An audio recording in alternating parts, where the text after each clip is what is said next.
Okay, welcome back. Happy to introduce our next panel. Our facilitator of our panel is Dr. Katie Lowe. She is a pediatrician in Bozeman with expertise in LGBTQ issues in youth. She's worked as a pediatrician in both the hospital and clinic setting.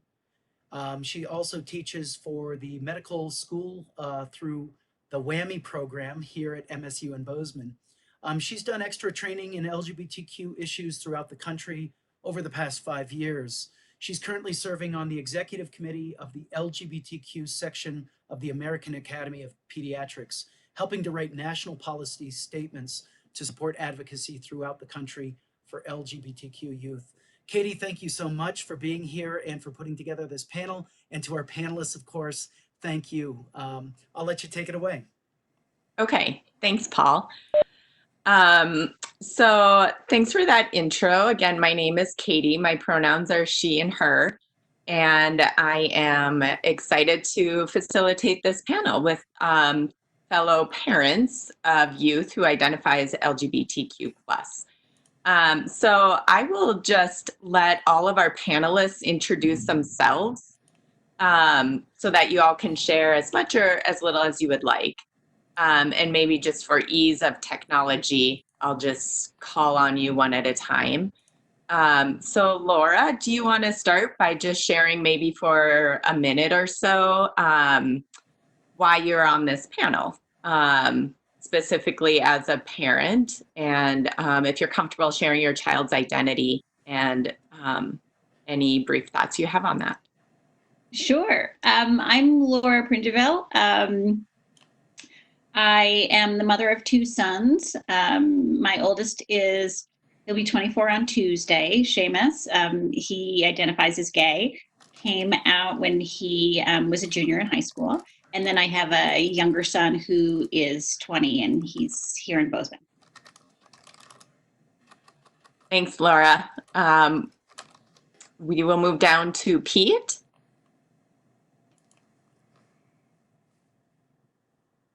Hey everybody, my name is Pete, and Pete Strom, and I guess my first role is as a father of a son and a daughter, and I'm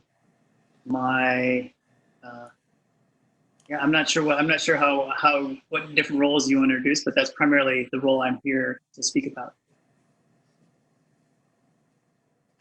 Pete, are you comfortable sharing about the identity of your kids relating to LGBTQ?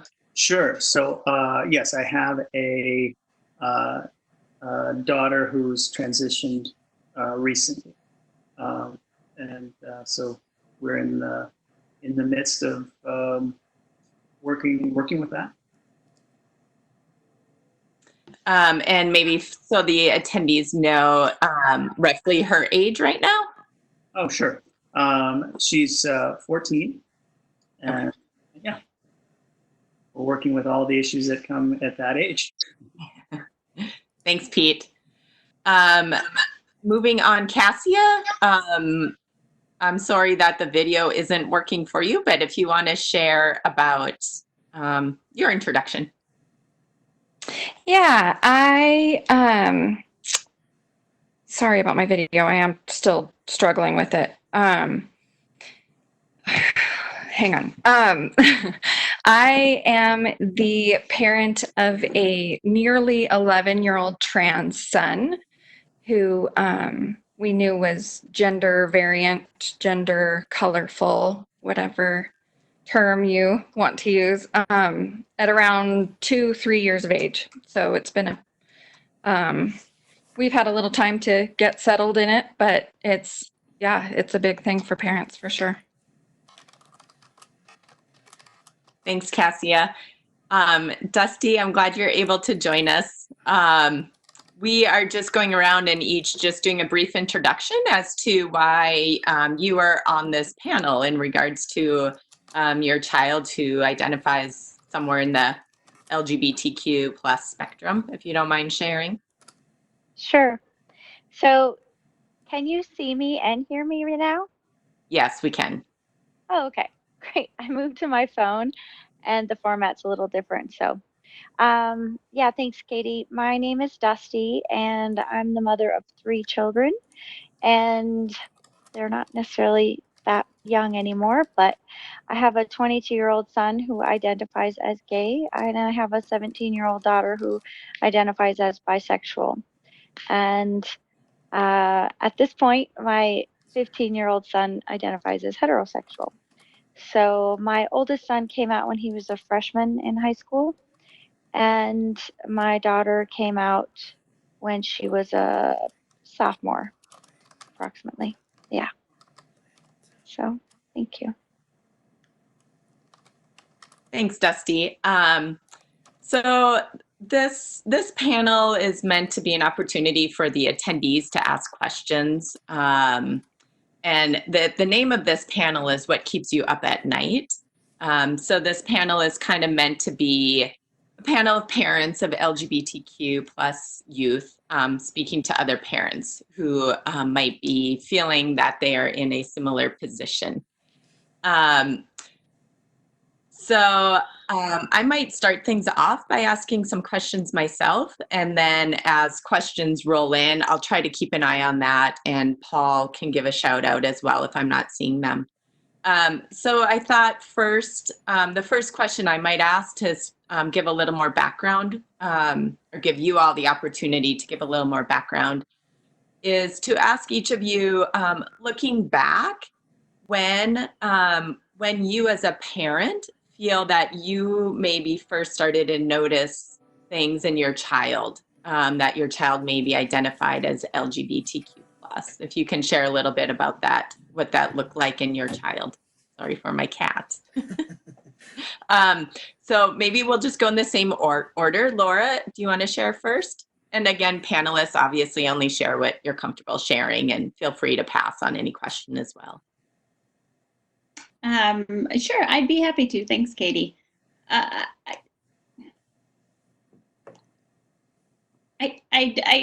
don't want to be too presumptuous about Seamus's sexuality, but at the same time, I think pretty much his whole life we sort of assumed that it was in the realm of possibility. And when he did come out, it certainly came as no surprise to most of his family and friends. So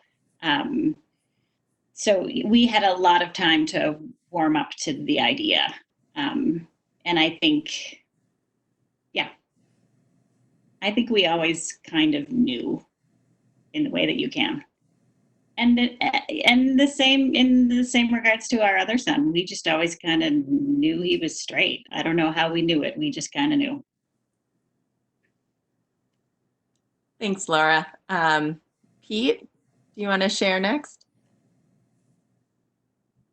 Yeah, I guess.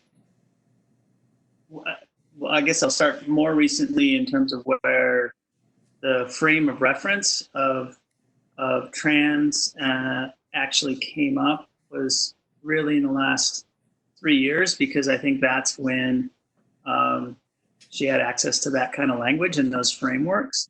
And I remember conversations driving in the car, back and forth to school, and asking questions about, what would you call it if, and then a set of scenarios, what would you call it if I was a boy but I felt like a girl, or boy felt like a girl but also liked girls, or also like boys, or trying to get some kind of language and conceptual map. And so that, and then as we talked about it, she shared at different points, in much earlier ages of having thoughts around it, but again, not having a frame of reference other than sort of male female. And then, and I would say as parents, we were just always aware of a full expression of the gender range, like kind of across the map. And so it wasn't like a surprising or shocking thing, but I just always had the sense that my child had just a full range of how they presented in the world, and didn't have a lot of sense of limitation. Thanks, Pete. Cassia, do you want to share? You bet. Hindsight is 2020, so looking back, it makes a lot more sense than not. But it was definitely around age 3. He would say things like, "When I grow up to look like dad, when I grow up to get a beard, when I grow up to get a penis." It was never, "When I grow up to look like mom." That was never on his radar. And he has a younger sister who was a baby at the time, and yeah, no instinct to be or act or anything like mom. It was very much his plan was to grow up to be a man. And thankfully, that's what's going to happen now. Thanks, Cassia. Dusty. Dusty, you're muted. Right, thank you. So with my oldest son, I probably started noticing there was something unique about him, but I didn't actually think that it was maybe anything related to sexual identity. I just felt like from a very young age, that could be a possibility, but it wasn't clear. It was more that he was a really unique kid and did things differently than some of the other kids, and so I didn't really attribute it to his sexuality or gender. I just noticed that he maybe just didn't fit the typical mold in certain ways, and it's hard to kind of explain as far as what specific things were. There was just kind of a feeling that there was something unique and different. Um, and interestingly, when he did come out, I don't know that it was super clear for him at first either. In fact, when he first started talking to us about it, it was more questions like, well, my friends think I'm maybe gay, or my friends call me gay. And he wasn't necessarily on board himself, I don't think, with it at first. So that was interesting. With my daughter, who identifies as bisexual, um, I have to admit that I had no idea where she would fall or didn't notice anything unique or different. And in fact, when she told me, I was kind of surprised. Um, so that was a little more surprising just because, and maybe it's because she identifies as bi and we didn't really, we were pretty open at that point, especially, um, to whatever our kids wanted to be. Not that we weren't before, but I think that having the first child and going through it made the second child even easier. So, um, yeah, I didn't notice anything for her. Didn't know until she told me. So, yeah. Okay, thanks, Dusty. Mhm. I think I'm just going to keep asking questions. And Paul, if you just want to chime in, if anybody is posting questions, otherwise, because I think I might miss them. Happy to. Yep.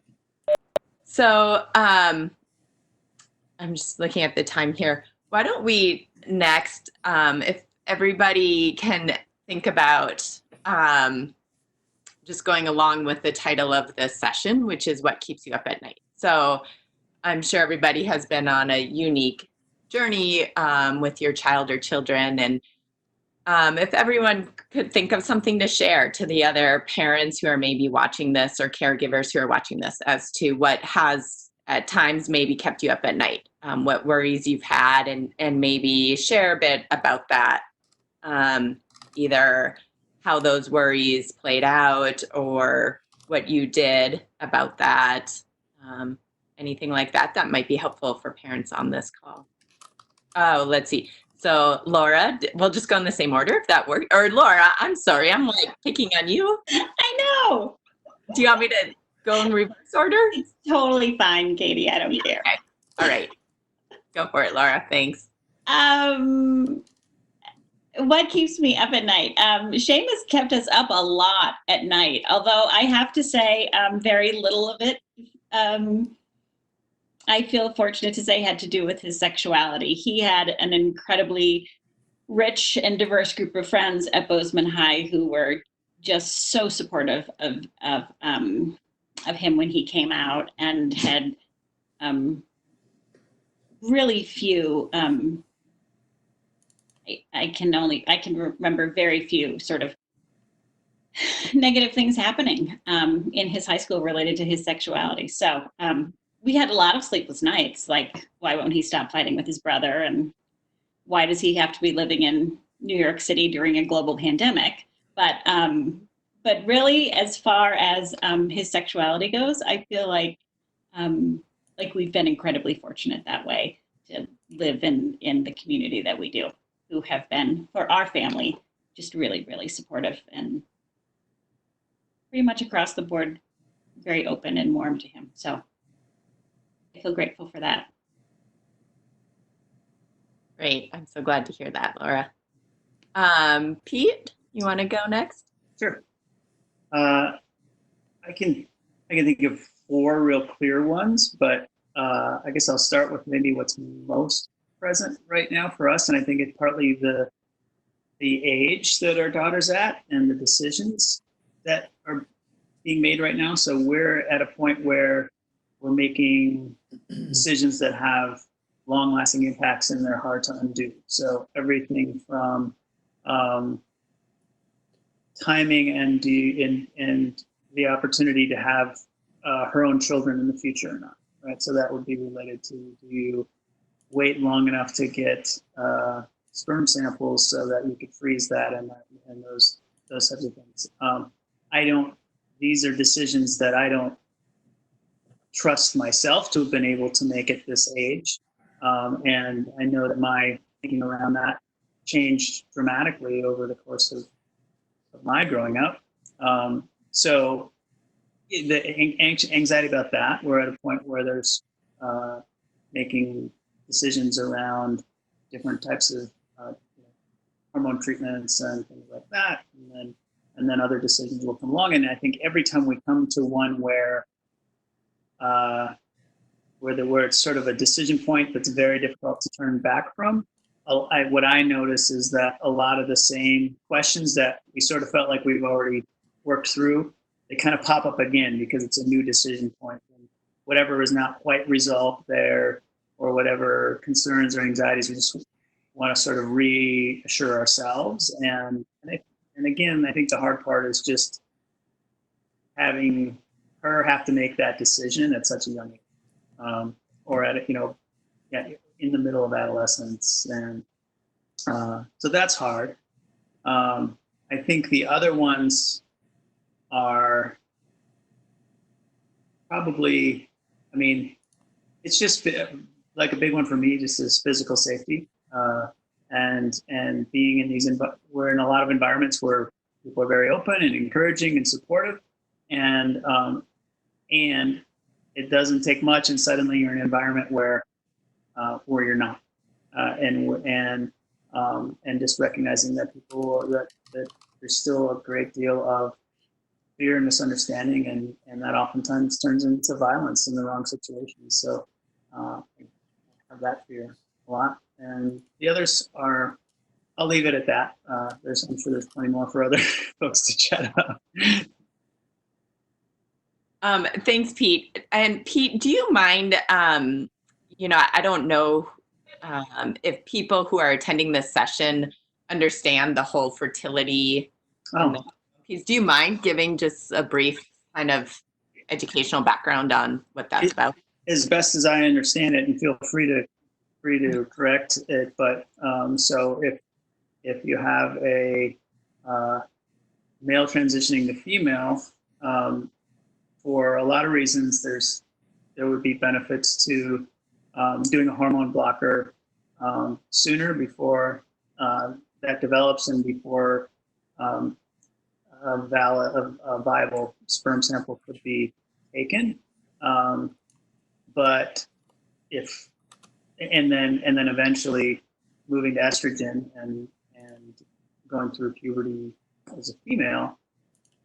The downside is if you can't capture a sperm sample, then obviously you don't have that ability to have your own children. And is that going to cover it? And feel free to add. You're the expert in that area.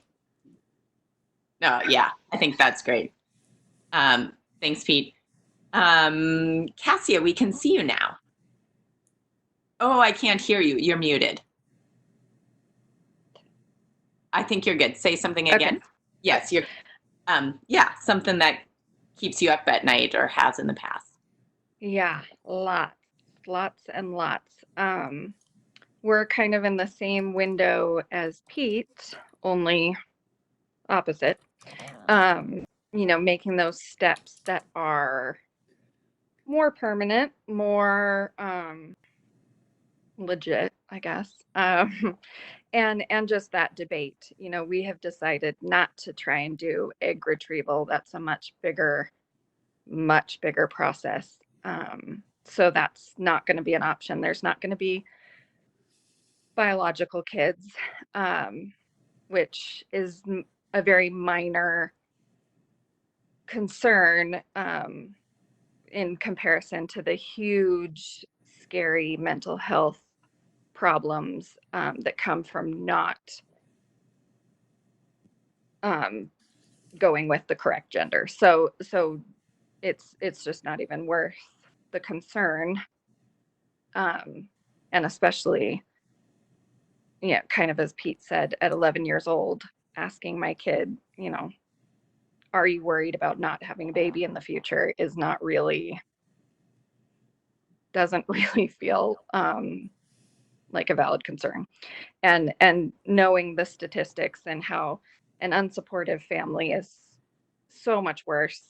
And I know the dysphoria that going through female puberty would bring is just not worth it. So it's not something that we're going to pursue, and we're not worrying about it too much. But that's definitely kind of that permanence part is, yeah, it's a lot to take in as a parent, and just the medical side of things takes a lot of bandwidth for sure. Thanks, Cassia. Dusty, you have something that's keeping you up or has in the past? Yeah. I would say that I have definitely experienced quite a bit of fear around social things that have happened, social situations and problems or challenges that my kids have had over the years. My oldest son had a lot of social rejection and exclusion in middle school, and that was really hard. And that was at the time when he hadn't come out yet. However, he was being, you know, bullied by people who were calling him gay before he had even really, really felt comfortable in his own shoes to talk about that kind of thing or even know it at that point. Maybe he did, but he wasn't comfortable yet. And my daughter also has experienced some real tough friend issues where she's been excluded a lot, and that's kept me up at night because it's been hard on them. We also had a really unfortunate online situation that my older son went through when he was in college, and that was incredibly difficult and stressful. And I was scared for him, for his safety even. And he was across the country, so that's been really hard and has definitely kept me up at night. And I won't deny also that at certain points I have been afraid of their anxiety or internalization of some of the issues and of suicide. And that's kept me up at night. Although we've never had any experiences, luckily, where anyone has attempted or talked much about it. But I know that that is an issue for the population, and it definitely keeps me up at night. I admit it. So yeah, thank you. Thanks, Dusty. Dusty, are you willing to share any more? And if not, that's of course totally fine, but about what the online issue was, or Yeah, sure. It's pretty complicated, but basically, my oldest son wrote his college newspaper. He used to write also for the Bozeman High newspaper. And when he wrote for Bozeman High and shared some pretty personal things about his sexuality and about the LGBTQ plus community, he the results and the comments in Bozeman Chronicle and online were very positive.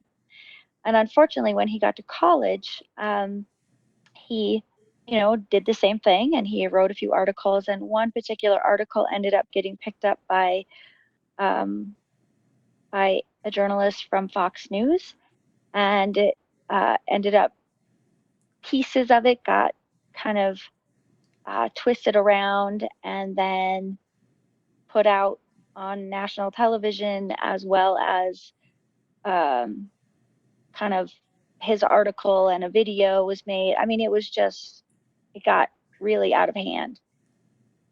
So, and it got all twisted. And then he kind of became a target online. So he had to remove his Facebook account and shut down his Instagram account, and just kind of um, try to, he had to try to ignore everything that was happening for a while. And that was very hard for the whole family. So, without going into a large amount of detail, that's kind of some of the things that happened, and it was really hard. And people attacked him online personally, and you know said some really awful things.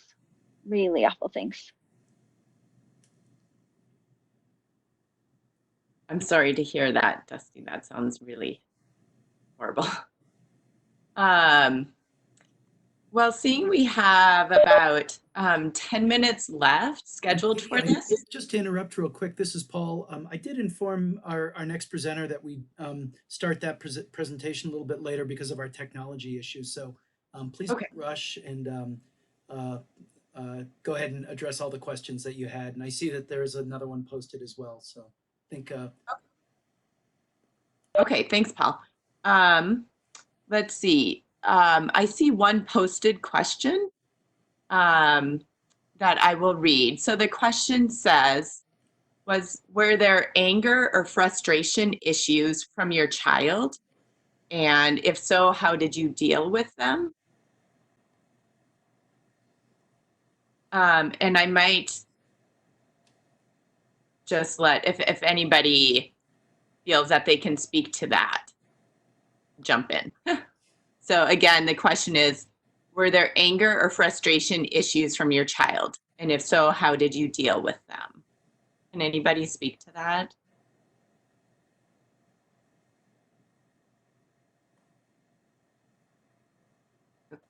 Yeah, Dusty. Yes, unfortunately, and I definitely believe that a lot of the anger and frustration um, came home, because I think that it was hard out in the world sometimes, and I think that the safe place for him to express some of that anger, or the safest place for him to express some of that anger, was at home. And it was really hard. So if you're getting that at home, I'm sorry. And because it was very difficult. And at the same time, I knew that that's really important for him to have that space to be able to be angry sometimes. Um, so that has improved and gotten better, luckily. So, yeah, I don't know if that's helpful. Yeah, thanks, Dusty. Pete, were you going to say something? Sure. I think a few different times that stand out. I think one is just in the time period of really deciding to publicly express female around that time, and just the internal challenge of wanting to do that, but also knowing that there's going to be some cost and confusion, and suddenly being the center of attention when not really wanting to be the center of attention, and it just came up, just a roller coaster of emotions. But similarly, I think at home, because that's the safe place to do that. And then I would say the other was just in, and I think I may have experienced it more in my relationship with her. In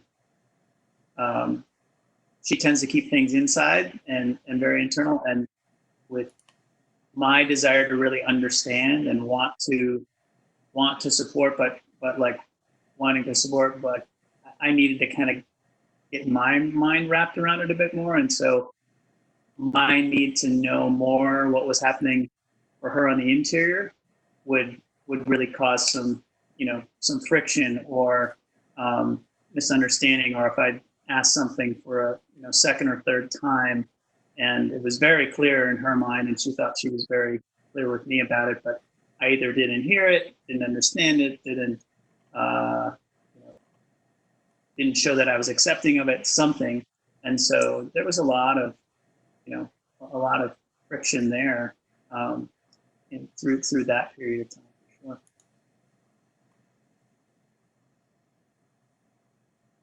Thanks, Pete. Cassie or Laura or Dusty, do you have something else to add? I was just going to add that I think that my son expressed very, very explicitly that he didn't want this for himself. And so I think there was anger about that initially. Um, and that also is better, but there was a lot of anger and a lot of frustration because I think he didn't understand himself and um, didn't necessarily want to be going through what he has to go through, what he had to go through. So, yeah. Yeah, Laura. I totally agree with everything that's been said here. Bozeman, for all the progress it's made, is still a pretty homogenous place. And the things that make you the cool kid in high school are still the things that make you the cool kid in high school. And it's hard to be different. And I know that we're making progress, but it's glacially slow. And for a lot of these kids, they don't have people who they can try things with, who they can be wholly themselves. I mean, again, I will say Seamus was fortunate, but there was still a place where the understanding of his friends kind of broke down, and that's hard on kids. And like Dusty said, they take it home.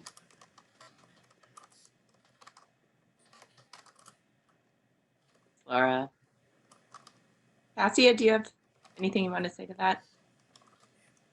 I think for us, for me, it's a little tricky to figure out what is age appropriate pushback versus what is trans related. I talk about it, the trans filter, every issue that comes home, every outburst, every meltdown. I wonder, is this a trans thing or is this because he's 11 and I recently, a little over a year ago, was divorced, and so there's been just a lot. So yeah, wondering which part it is. There was some true anger that was trans focused when we had issues with the school and the school board bullying us into outing him to a lot of the other parents in the school. So yeah, there was for sure some anger there. He was very, very frustrated with that situation, as was I, as were many other people. But luckily that's a ways behind us and he's in a good spot now. So I think most of the drama is age and not identity related, at least at this moment. Thanks, Cassia. Well, I was going to end with one last question, and I see somebody actually just posted the exact question I was going to ask. So great. We'll end with this last question, and I'll give you all a chance to speak to it. So here's what somebody actually posted. They said, "What advice do you have for other parents, particularly those in rural and/or conservative communities?" And yeah, that's exactly what I was going to ask. What advice do you want to give to other parents? But somebody is specifically wanting the rural conservative community part of. I will maybe go in the opposite order, Laura, this time. Which is what? Which is starting with Dusty? You want to start with that, Dusty? Advice for other parents? Sure. Actually, I talked to one of my kids before the session so that because I had some things that I wanted to make sure that I shared about my own mistakes. And then I asked them if they would share what mistakes they thought that we made as parents. And it was really interesting because what they said was they like to think of what to do and talk about what we can do versus what we didn't do or whatever. It was really cute. So anyway, my tips and my advice is one thing that I look back and um, have regret about is that I don't think that I listened as well as I should have. Um, and I can relate to what one of the other parents said about that, needing to ask that I needed to ask too many questions. So I would suggest if I could go back, I would do more research on my own, even though I felt like I was doing research, and I would try to listen a little bit more. Um, and then the other thing that I feel like I wish I would have done better at, and that coincided with something that my child shared with me, was that I felt like I was being supportive, but I think I could have been more effective. I think I could have done better. And I have a little bit of regret about that as well. The more that I've learned over the years, the more I recognize where I could have done better. And so figuring out a way to effectively support my kids, I wish I could have done that a little bit more. And I just think I felt like they were doing okay. And anyway, but other tips, especially for the rural areas, I thought this was a really practical one that my son gave me. And he said, be really open to watching movies where they will be able to see themselves in, so that they would be represented in. That's something really easy to do, and be open to finding them or watching them. Um, and then just advocate, reassure, and um, just let them be who they are. Yeah, thanks. Thanks, Dusty. Cassia, I think you're next. Yeah, I want to echo some of what Dusty said. Find where they can see themselves for sure. Videos, books. I scoured the internet nightly, still spend a lot of time doing that. I want to be a source of information, and I don't want them to have to teach me. So I have busted my tail to kind of be ahead of them, ahead of the information, um, so I can answer questions and don't have to ask as many. Um, so I can listen more, like Dusty was saying. The other thing is reach outside your zone. And there really, when we were starting to go through this, there were no other kids that we knew of in town. And still, we have a hard time finding kids that are our kind of trans. He likes to say there's nobody else my kind of trans. And I mean, so far he's right. We've really, really struggled to find those connections, and we've had to go out of the state to make those connections, which is incredibly frustrating, especially now that I am out of work. Thank you, COVID. Yeah, so it takes work, and it's more so than the other kids. It's far easier to find friends for the other kids.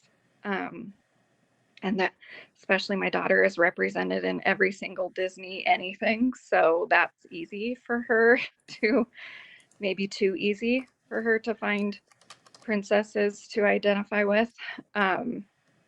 Yeah, so it's a struggle and it's hard. And the other big thing that was a comfort for me is to find adults that are in the same situation. So finding adult trans men was really important to me, that I could, like, look, you can grow up and be successful, and you can grow up and get your beard.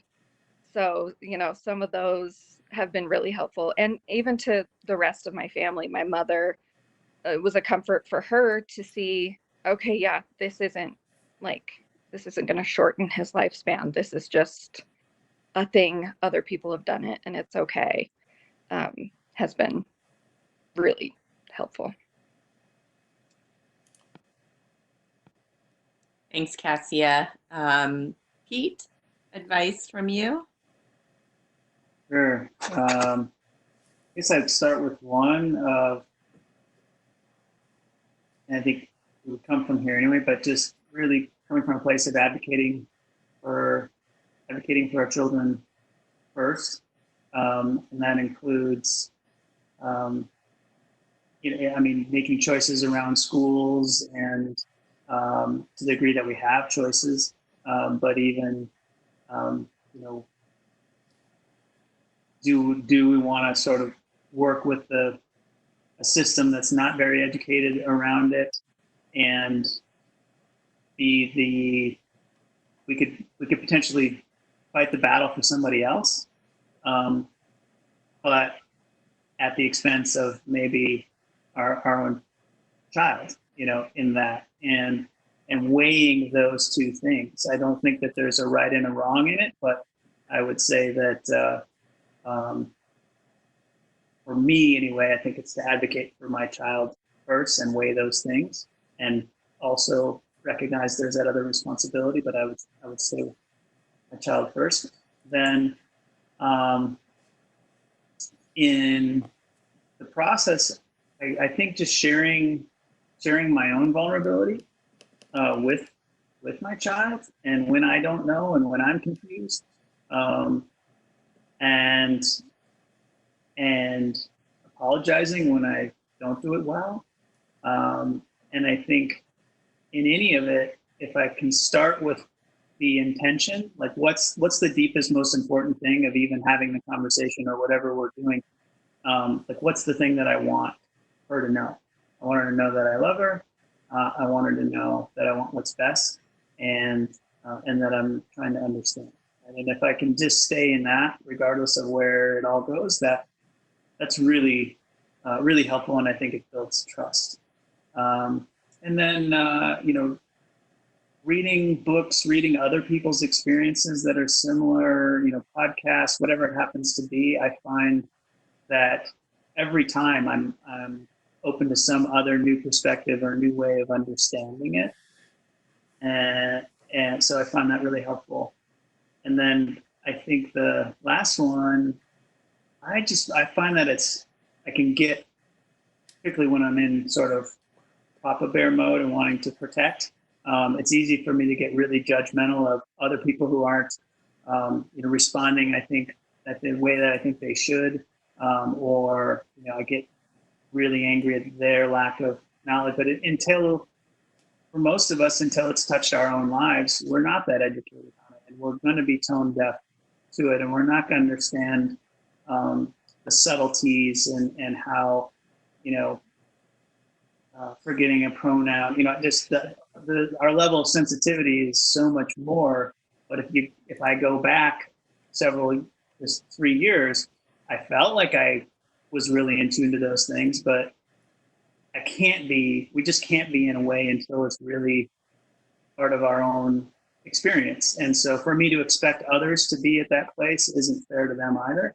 And again, I think if I share my experiences in a first person, like this is what's happening for me, that's a lot easier way for someone to come along versus me saying this is what's true and what's right and how you should act. People just don't receive that.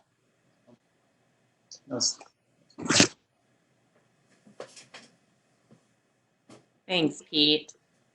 And Laura, you have thoughts? I would echo what everyone else said in terms of offering as many opportunities for them to see reflections of themselves in music, in theater, in politics, and I think it's really, really important for them to have, in my son's case, gay people in his life. Some of the people that he's still close to now as adults are colleagues or friends that we knew when he was growing up who were gay. And it was a little bit of a lifeline for him, really, I think, as he was coming to terms with his sexuality. As far as the real question goes, I would just say to those people, there are places out there where there are people like you.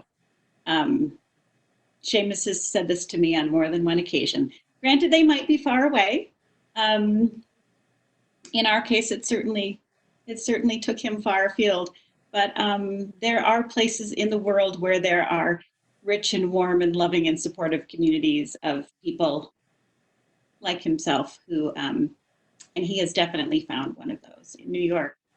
The last thing I would say, it was advice given to me by the very wise Mary Ellen Wolfe years ago when my kids were little, and I was at book club crying about some issue. I don't even remember what the issue was. And she took my hand and she said, Laura, just trust your kids. And it's very simple. It's not the whole answer, but for me, that's sort of been my mantra when I have, when we have had difficulties with Seamus, I have had to step back from it and let my own insecurities and my own fears fall aside and trust him. And most of the time it's worked.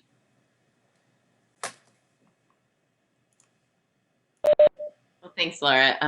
Great advice from all of you. There was one last question that I can speak to. It says, is there a support network here in the Gallatin Valley for parents of LGBTQ+?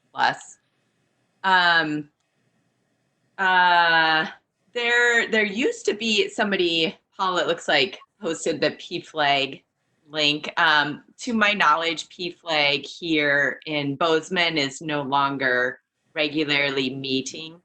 There's a new nonprofit that I'm a part of called GEM, which stands for Gender Equality Montana. We're a new nonprofit, but we do have a website you can go to with an email address that goes to a group of us who are willing to try to connect people in the area. So the website is just genderequalitymontana.org. And again, there's an email on that website that you can feel free to use as well. I know the high school here, Bozeman High School, has a saga group, sexuality and gender alliance group. MSU, I know, has a QSA group, Queer Straight Alliance. Some middle schools have similar groups, some don't here in town. But if you reach out, there certainly are a lot of families who have children who are LGBTQ+. So reach out by all means. Do any of you on the panel here have anything else easy to add to that? I'm Okay. curious if churches or if there were any other organizations in town or in the state or nationally that were supportive or were particularly helpful. Yeah, there are a lot of great national organizations for sure. For parents, off the top of my head, Gender Spectrum is online. They're based out of California, and they're a great resource to help parents or caregivers of youth who identify as LGBTQ+. So if you Google Gender Spectrum, they are a wealth of information. The Human Rights Campaign, you Google that, it's a wealth of information. And Googling PFLAG, there's a wealth of information online as well there. So I would say those are three great places to start online for online resources. So Gender Spectrum, Human Rights Campaign, and PFLAG. There are many churches here that I know of in Bozeman actually that are very affirming as well. So you could reach out to Gender Equality Montana for some help finding those churches and other places of faith as well. So I'm wondering in just the few moments we have left, if any of you have any just closing thoughts, any last words that you'd like to share with us before we conclude.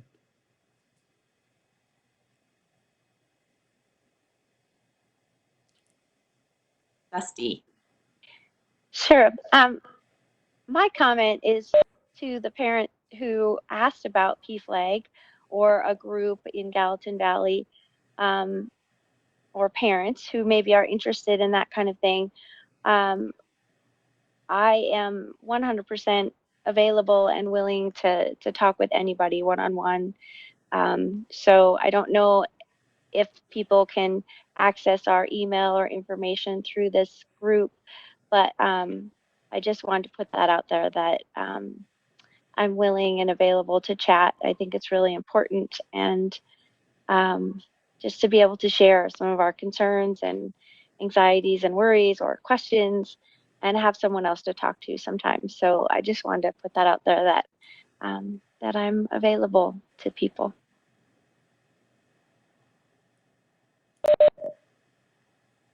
I think I would just say that we've talked a lot about our concerns and what we're worried about as parents and what the things that can be difficult, and those are all true.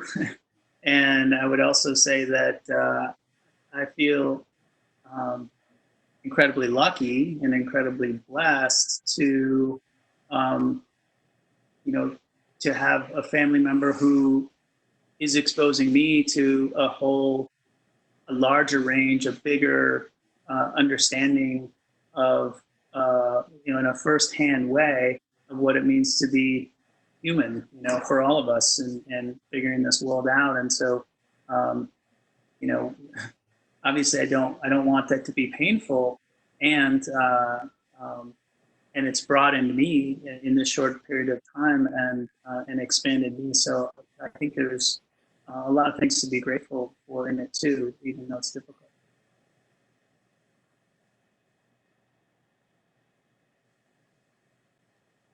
I was going to say something similar, Pete, that I feel incredibly lucky to have been forced into all of this late night research. I always considered myself an ally, but now I can absolutely, I know that that is part of my identity. And I do feel incredibly lucky to have been put into this boat of parenting a trans kid. I don't want to say he's my favorite, but he's definitely one that takes up the most room in my head a lot of the time. So yeah, and do reach out. I'm also absolutely willing to be a contact, and if you're trans like my kid, um, and that age, it'd be awesome to connect with somebody in town.